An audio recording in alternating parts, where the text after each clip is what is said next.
Hello my dear bikers, welcome to bike motive. आज हम बात करने वाले हैं टीवीएस के टॉप बेस्ट सेलिंग बाइक्स और स्कूटर्स के बारे में, मई 2025 के फ्रेश और ऑथेंटिक सेल्स डाटा के बेसिस पर। चलिए शुरू करते हैं। सबसे पहले नंबर 10 पर आती है टीवीएस स्टार सिटी।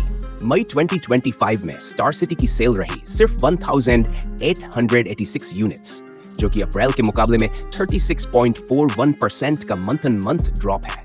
हालांकि ये कम्यूटर बाइक काफी टाइम से रिलायबल रही है, लेकिन लगता है अब बायर्स नए, स्टाइलिश और फीचर रिच ऑप्शंस की तरफ शिफ्ट कर रहे हैं और इस वजह से स्टार सिटी का ग्राफ नीचे आया है। नंबर 9 पर आती है टीवीएस रेडियन। कम्यूटर सेगमेंट की एक और शांत परफॉर्मर रेडियन ने मई 2025 में 10,315 यूनिट्स की सेल की, लेकिन फिर भी इसमें 1.43% का ईयर ऑन ईयर ड्रॉप देखने को मिला। कंफर्ट और एफिशिएंसी के बावजूद डिजाइन और टेक अपग्रेड्स की थोड़ी कमी हो सकती है, जो बायर्स को रोक रही है। नंबर 8 पर है टीवीएस स्पोर्ट। माइलेज और अफोर्डेबिलिटी के लिए मशहूर टीवीएस स्पोर्ट ने इस महीने 11,822 यूनिट्स की सेल की, लेकिन अनफॉर्चुनेटली 7.3% का year on on year decline इस बात का संकेत देता है कि इवन बजट कॉन्शियस बायर्स अब स्टाइलिंग और मॉडर्न फीचर्स को भी सीरियसली लेना शुरू कर चुके हैं। नंबर 7 पर आती है टीवीएस रोनिन। रोनिन चाहे सेल्स चार्ट में 7th स्पॉट पर हो, लेकिन इसका ग्रोथ सबसे आई कैचिंग रहा। इसने मई 2025 में 4,770 यूनिट्स बेची और सबसे जबरदस्त बात यह है कि यह फिगर पिछले साल के मुकाबले 179.27% का ईयर ऑन ईयर ग्रोथ दिखाता है। क्रूजर सेगमेंट में रोनिन अब एक फ्रेश, बोल्ड और यूथ फोकस्ड ऑप्शन के रूप में स्पॉटलाइट में आ चुका है। नंबर 6 पर आता है TVS Ntorq. Sporty design, HD features और पिपी परफॉर्मेंस के बावजूद एंटॉर्क ने मई में 25,205 यूनिट्स बेची, लेकिन इसमें भी 13.84% का year on on year decline देखने को मिला। शायद मार्केट में बढ़ते कंपटीशन और प्राइसिंग का इंपैक्ट इस स्कूटर के नंबर को थोड़ा पिंच कर रहा है। नंबर 5 पर आता है TVS raider. Youth oriented styling और एडवांस्ड फीचर्स के साथ रेडर ने 35,401 यूनिट्स की सेल की, लेकिन ये भी थोड़ा स्ट्रगल करता दिख रहा है, क्योंकि इसमें 4.96% ईयर एन ईयर और 17.73% month and month double decline देखने को मिला। क्या नए कंपटीटर्स ने रेडर की स्पेस छोटी कर दी है? ये सोचने की बात है। नंबर 4 पर है TVS XL moped. Rural segment का ट्रस्टेड साथी एक्सएल मोपेड ने 37,264 यूनिट्स बेची, लेकिन इस बार इसमें भी 7.75% की ईयर ऑन ईयर डिक्लाइन देखी गई।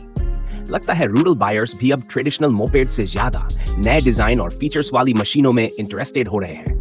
नंबर 3 पर आता है TVS iQube। Electric scooter segment में एक स्ट्रॉन्ग प्रेजेंस बनाते हुए iQube ने मई 2025 में 27,642 यूनिट्स बेची।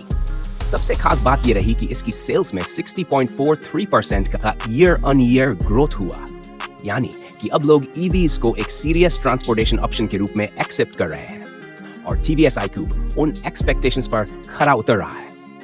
नंबर 2 पर है टीवीएस अपाचे सीरीज।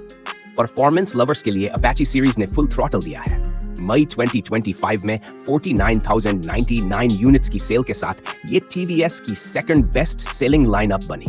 29.53% का ईयर ऑन ईयर ग्रोथ और 7.60% का मंथ ऑन मंथ बूस्ट ये दिखाता है कि स्पोर्ट्स बाइक सेगमेंट में अपाचे अब भी एक अनबीटेबल ब्रांड बना हुआ है, चाहे वो आरटीआर हो या अपाचे 310।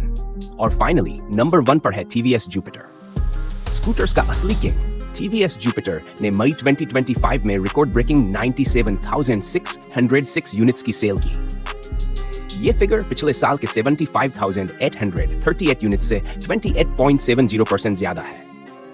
जुपिटर अब भी फैमिली बायर्स की पहली पसंद है, अपनी कंफर्टेबल राइड, रिलायबल इंजन और फ्यूल एफिशिएंसी के साथ। क्लियरली जुपिटर अब भी स्कूटर सेगमेंट का बाप बना हुआ है।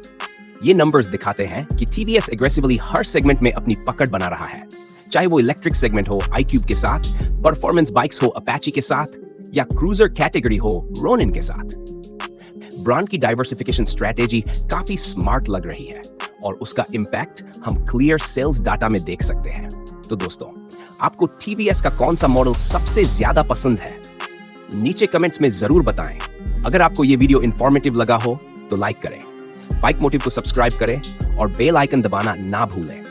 ताकि आपको मिलता रहे ऐसे ही फ्रेश अपडेट सबसे पहले। मिलते हैं अगले वीडियो में, तब तक के लिए राइड सेफ, राइड हार्ड।